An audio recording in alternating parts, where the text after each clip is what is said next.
한 주간 평안하셨죠? 오늘 시편 산책, 시편 119편 7번째 파트입니다. 49절부터 56절까지 말씀입니다. 주의 종에게 하신 말씀을 기억하소서. 주께서 나로 소망이 있게 하셨나이다. 이 말씀은 나의 곤란 중에 위로라. 주의 말씀이 나를 살리셨음이니이다. 교만한 자가 나를 심히 조롱하였어도 나는 주의 법을 떠나지 아니하였나이다. 여호와여, 주의 옛 규례를 내가 기억하고 스스로 위로하였나이다. 주의 율법을 버린 악인들을 인하여 내가 맹렬히 노예에 잡혔나이다. 나의 나그네 된 집에서 주의 율례가 나의 노래가 되었나이다. 여호와여, 내가 밤에 주의 이름을 기억하고 주의 법을 지켰나이다. 내 소유는 이것이니 곧 주의 법도를 지킨 것이니이다. 아멘. 오늘은 소망을 주시는 말씀이라는 제목으로 말씀을 나누려고 합니다. 오늘 49절부터 56절까지는 히브리 알파벳 자인이라고 하는 단어로 8절이 이렇게 되어 있습니다. 짧은 본문에서 시편 기자는 아주 다양한 방식으로 자신이 처해 있는 상황을 설명합니다. 50절에 고난 중에 있다. 또 51절에 교만한 자들의 조롱을 심히 받고 있다. 또 주의 율법을 버린 악인들에게 들려서 있다고 53절에 얘기하고 54절에서는 나그네 된 집에서 또 55절에 어두운 밤 이렇게 얘기하고 있습니다. 그러니까 이 고난은 교만한 자들이 조롱하는 아주 심한 조롱의 말들입니다. 근데 여러분 사실 그런 안타까운 상황에서 이 간문에 가진 전체적인 분위기는 아주 굉장히 긍정적이고 희망적입니다. 49절에서는 소망을 말하고요. 또 50절, 52절에는 위로를 말하고 54절에서는 노래를 언급하고 있습니다.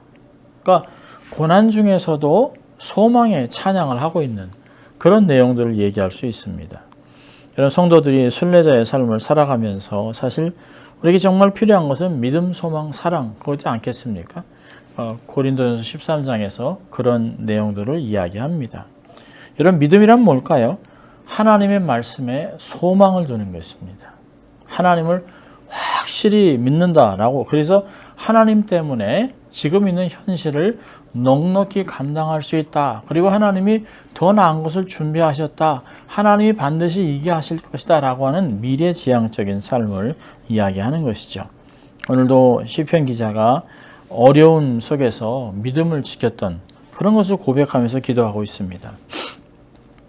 시편 39편 7절에 얘기합니다. 주여, 내가 무엇을 바라리요? 나의 소망은 주께 있습니다.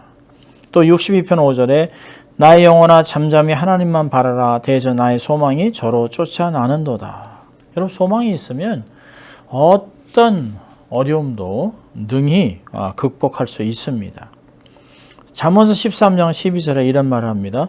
소망이 더디이르게 되면 그것이 마음을 상하게 하나니 소원이 이루는 것은 곧 생명나무라. 소망이 더디이르면 자꾸 마음이 답답해진다는 거예요. 낙심될 수 있다는 것입니다. 그럼 여러분, 그렇다 할지라도 소망이 더디 이루어진다 할지라도 절대로 하나님을 향한 상한 마음이나 쓴뿌리를 가져서는 안 된다는 것입니다. 오히려 더욱 기도하고 인내하고 바라고 지금 있는 삶에 허락하신 은혜를 감사하면서 더욱 정진하는 그런 모습에 있어야 된다고 하는 것이죠. 여러분, 오늘 시편 기자의 자세를 보면 49절에 이렇게 얘기합니다. 주의 종에게 하신 말씀을 기억하셔서 주께서 나로 소망 있게 하셨나이다. 여기서 기억한다라고 하는 히브리어 자칼이라고 하는 단어를 사용하고 있는데요. 주의 종에게 하신 말씀을 기억하시옵소서라고 얘기하고 있습니다. 여러분, 49절에서는 하나님께 기억해달라고 요청하면서 52절과 52절에서는 자기가 하나님의 옛 규례들과 주의 이름을 기억한다라고 얘기하고 있습니다. 여러분, 신앙은 아주 다양한 방식으로 모양으로 이렇게 언어로 표현되고 설명되지만 그 중에 아주 중요한 개념은 기억하는 것입니다. 여러분, 아담은 하나님께서 선악을 알게 하는 나무의 실과를 먹지 말라라고 하는 명령을 항상 기억했어야 됩니다. 그 기억을 머리에서 잠시라도 제거한다면 범죄의 자리에 들어가는 것이에요. 이스라엘 백성은 하나님으로부터 그들이 어떻게 하나님의 은혜로 구원받은 존재인지 기억할 것을 늘 요구받았습니다. 출애굽에서도 또 십계명에서 나는 너희를 이스라엘에서 너희를 구원한 출애굽을 시킨 여호와니라 라고 이야기를 많이 했습니다. 그걸 기억하라는 것이 어떻게 하나님의 은혜를 받은 구원받은 존재인지 기억하라는 것입니다. 그리고 하나님은 그 기억의 장치들을 절기들을 통해서 얘기합니다. 6월절, 7.7절, 장막절, 욤키포 이런 절기들이 하나님의 구원을 기억하는 장치들입니다. 여러분 안식일은 매주 하나님을 기억하는 수단입니다. 우리도 사실 성례로 주어진 세례와 성찬도 이런 것들을 기억하는 장치죠. 주님이 오실 때까지 이것을 기억하라 라고 성찬에서 얘기하지 않습니까? 이것을 은혜의 수단이라고 부르는 것입니다. 물론 우리는 하나님께서 인간을 지을 때 기억할 수 있는 뇌를 주셨다는 사실을 생각해야 합니다. 여러분, 치매라는 것이 참 불행한 것이죠. 기억을 못하는 것이에요. 치매가 심해지면 자기의 이름도 모릅니다. 자기의 아내도 평생 같이 살아온 자기 아내도 몰라요. 이름도 기억하지 못합니다.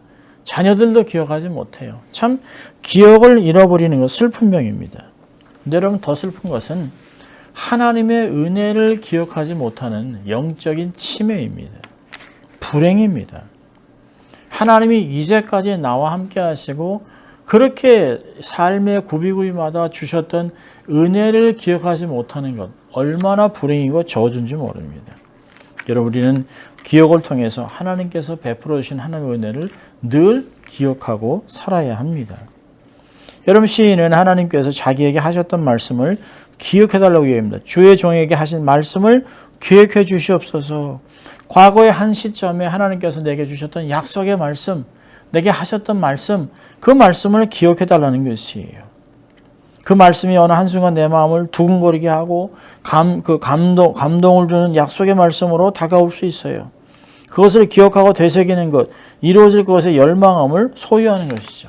창세기 22장 3절에 내가 너를 창대케 하리라, 열국의 아비를 세우리라 이렇게 하나님께서 약속하셨습니다. 그 약속하신 말씀을 기억하고 말씀을 쫓아갔다라고 얘기하지 않습니까?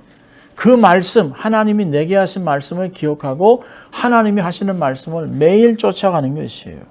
내가 너를 치유하리라, 복을 주리라, 인도하리라, 형통케 하리라, 내가 너와 함께 하겠다, 내가 너를 사용하겠다 라고 하는 약속의 말씀은 우리로 하여금 소망을 갖고 살게 하는 것입니다. 현실은 눈물나게 아프고 좌절할 상황이 왔지만 하나님이 한때 내게 하셨던 약속의 말씀은 여전히 유효하다라고 생각하고 하나님 내게 그때 그렇게 하셨던 말씀, 내게 주셨던 약속의 말씀 그것을 기억하시고 이루어달라고 기도하는 것이에요.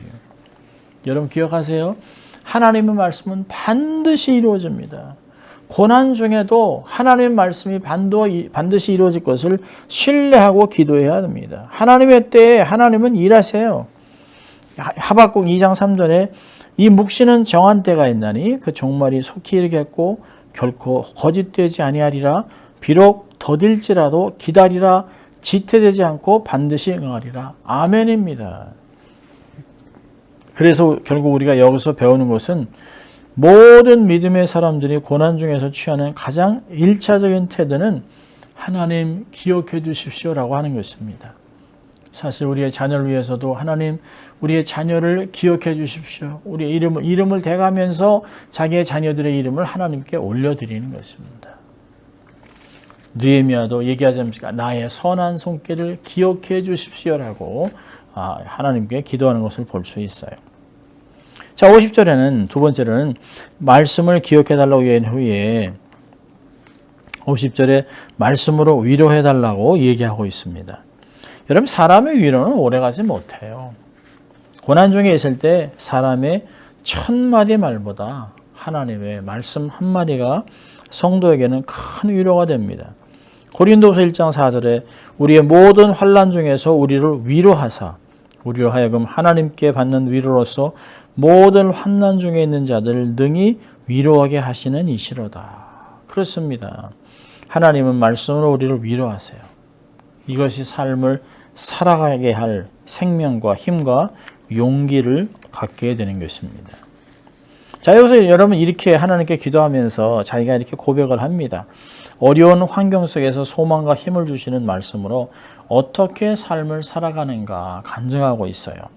51절 보니까 주의 법을 떠나지 않았다라고 얘기합니다. 교만한 자가 나를 심히 조롱하였어도 나는 주의 법을 떠나지 아니하였습니다. 교만한 자가 조롱하고 세상에서 정말 잘 나가는 불신자가 신앙의 타협 혹은 신앙을 버릴 것을 고민합니다. 신앙을 버리면 내가 너 도와줄게. 내가 너를 도와줄게. 조금만 타협하자. 근데 여러분 말씀을 떠나는 것은 죽는 것입니다. 마치 물고기가 물을 떠나면 죽는 것 같이 살 수 없는 것 같이 그런 것입니다. 주의 법을 떠나지 않았다는 것이에요. 52절에는요.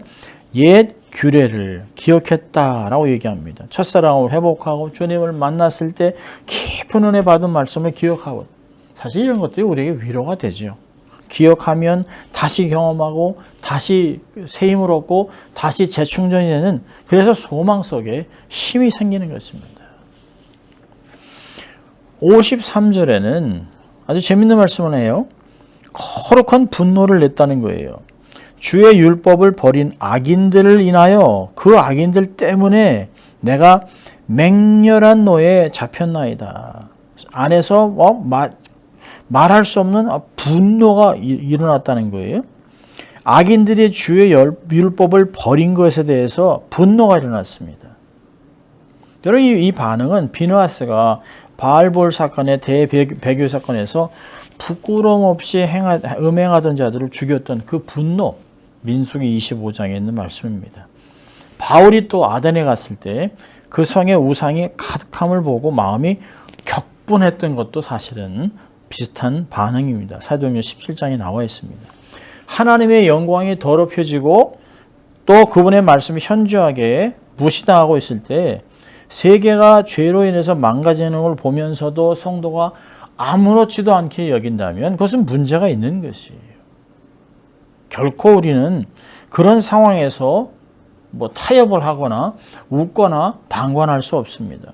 분노가 치밀어 오는 것이 정상입니다.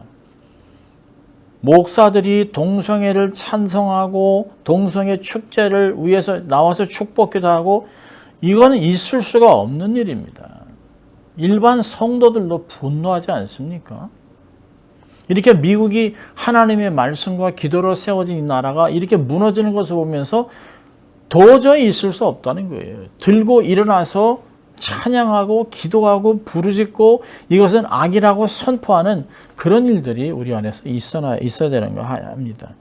여러분 그럴 때 사실 이런 분노 속에서 정말 조심해야 되는 것은 자기의 의를 경계하고 하나님을 향한 분노를 이야기하는 것입니다. 하나님의 영광을 가리는 건 절대 허락할 수 없다는 것이죠. 자, 54절에서는 말씀이 나의 노래였다라고 얘기합니다. 여러분 고난 속에서도 노래를 부를 수 있는 것이 뭘까요? 여러분 우리가 사실 대부분의 찬송가를 보면 찬송가는 기쁠 때 작곡된 곡들이 아닙니다. 사실은 대부분은 작곡가들이 가장 어려울 때 가장 힘든 상황 속에서 절망 같은 상황 속에서 그들의 간증을 사실 찬송가를 통해 만들어냈던 것이죠. 예를 들면 이런 것이에요. 미국의 시카고에 아주 행복한 사람이 있었습니다. 이름이 스패포드라고 하는 사람인데요. 유명한 변호사고 또 대학 교수였습니다. 그에게는 아름다운 아내와 또 사랑하는 네 딸이 있었습니다. 큰 자랑으로 여겼을 정도인데요. 한 번은 아내와 네 딸이 프랑스로 여행을 떠났습니다. 그런데 여객선 하부호가 영국배와 충돌해서 승객 226명이 익사하는 대참사가 발생합니다. 그때 네 딸은 모두 익사하고 아내만 겨우 생명을 구했습니다. 스패포드는 사고 현장에 도착해서 딸들의 이름을 부르면서 절규했습니다. 어쩔 수 없는 절망적인 슬픔 속에서 아내는 남편의 손을 잡고 이렇게 말했습니다. 여보, 우리 딸들은 지금 천국에 있어요. 우리와 잠시 헤어져 있을 뿐이에요. 그 말에 스패포드는 큰 위로를 받았습니다. 하나님의 위로와 평강이 그의 마음을 주관하기 시작했어요. 위로받은 그가 비극의 바다에서 시 한 편을 지었는데요. 이 시가 이렇습니다. 내 평석에 가는 길 순탄하여 늘 잔잔한 강 같으니 큰 풍파로 무섭고 어렵든지 나의 영혼은 늘 편하다. 내 영혼 평안해. 내 영혼 평안해. 여러분, 이런 것이 간증의 믿음의 노래, 이 믿음의 고백이 노래를 부르는 것이죠. 여러분, 기쁠 때만 노래를 부르는 것이 아닙니다. 사실은 힘들고 어려운 때 하나님의 은혜와 하나님의 평강과 위로 속에 우리의 믿음이 견고해지면서 이것이 노래로 사실은 승화되는 것이죠. 시편 기자는 그런 얘기를 하는 것입니다. 또 55절에는요. 밤에 주의 이름을 기억했습니다. 인생의 밤 어두움 속에서 실족하지 않기 위해서 도와주신 주의 이름을 기억합니다. 주의 이름에는 능력과 인자하심이 있어요. 에베네셀, 그러면 하나님께서 여기까지 함께 하셨다. 여호와 라파, 치료하는 하나님, 여호와 니시, 승리케 하신 하나님, 임마누엘, 우리와 함께 하신 하나님, 이런 이름들이 있습니다. 그런 하나님의 이름들을 기억하는 것입니다. 그리고 56절에 보니까 그 경건을 연습했습니다. 늘 어려운 환경 속에서도 기도와 말씀 묵상을 게을리지 않았습니다. 내 소유는 이것이니 내 삶의 주제는 곧 주의 법도를 지키는 것이라. 어떤 상황 속에서도 하나님의 말씀을 지키는 것이 내 삶의 주제, 내 삶의 소유, 내 삶의 전부라고 고백하고 있습니다. 자, 이 말씀에서 우리가 한 두 가지만 우리가 적용을 해본다면, 첫째로는 약속의 말씀을 기억하라는 것이에요. 구약에서 반복해서 하시는 말씀이 뭡니까? 너희는 기억하라 라고 얘기하지 않습니까? 하나님의 약속의 말씀을 기억하면서 감동과 감사를 느끼고 또 담대함을 얻고 또 확신을 얻고 이 상황에서 견뎌나갈 수 있는 새 힘을 얻는 재충전되는 역사가 나타나는 것이에요. 반드시 이루실 하나님을 신뢰하는 것입니다. 그래서 내 삶의 원동력이 되게 하신 그때 주신 하나님의 약속의 말씀, 아직도 일어나지 않은 하나님의 약속의 말씀을 성취해 주실 하나님을 기다리고 있는 것이죠. 기억하는 것 너무 중요한 것입니다. 하나님의 은혜, 하나님의 말씀, 하나님의 계획들을 기억하는 것이에요. 그래서 두 번째로는 하나님께 믿음으로 기도와 찬양을 드리는 것입니다. 여러분, 우리의 기도가 뭔가요? 하나님 내게 약속하신 하나님의 말씀을 반드시 이루어 주시옵소서. 내 대에 다음 세대를 하나님 축복해 달라고 이야기하는 것입니다. 그리고 하나님께 찬양을 하는 것이에요. 골로새 1장 5절을 보니까 너희를 위하여 하늘에 쌓아둔 소망을 인하미니 곧 너희가 전에 복음 진리의 말씀을 들은 것이라. 참 놀랍죠? 이 상황에서도 하나님의 약속이 성취된 것을 믿습니다. 아멘. 하나님만 홀로 영광 받으십시오. 하나님만 크신 하나님입니다. 내 삶의 주인입니다. 할렐루야라고 외치는 것입니다.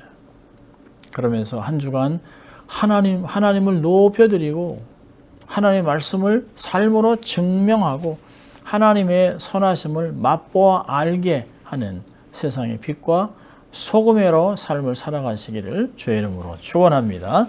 기도하겠습니다. 하나님 아버지 감사합니다.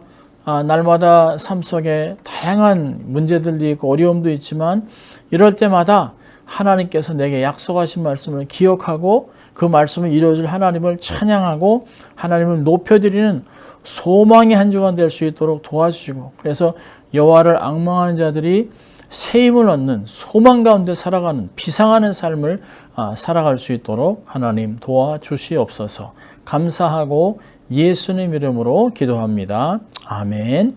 한 주간 승리하시기를 바랍니다.